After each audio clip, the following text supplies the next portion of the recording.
Саламатсыздар ма, құрметті оқушылар. Бүгін сізден біргелікте міне ұбт-да келетін тағы да геометрияның есебін шығаратын боламыз. Мәтінді оқимын. Егер тіктөтбұрыштың ұзындығы 50%-ке арттырса, ал енін 40%-ке кемітсе, онда оның ауданы неше пайызға кемиді? Демек, тіктөтбұрыштың ауданының формуласы қандай еді бізде? А көбейтілген В еді. Көрдіңдер? Енді бұл жерде 50%-ке арттырса дейді.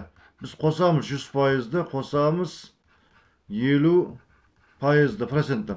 Бұл болады 150%. Ондық көшеге ауысатын болсақ, 1,5 болады неге? 1,5. Ені 10%-ке кемітсе дейді. Демек 100%-ға азайтамыз. Азайбады, кемітіп алыр деген. Кемітсе 100% азайтамыз. Бұл болады 60%.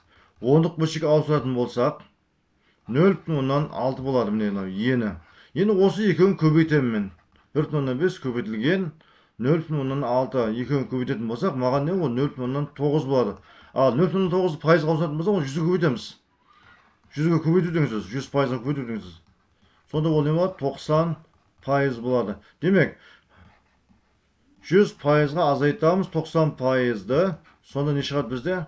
10% кемиді. 10% дегенде В вариант болады, құрметті оқушылар.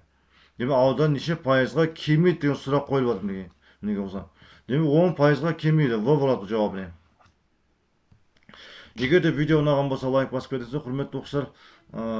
Егер канал тіркелмеген болсаңыздар, подписка басып кетіңіздер, және де ұбт-ға дайындалып жүрген достарыңызға жіберуді ұмытпаңыздар. Сау болыңыздар.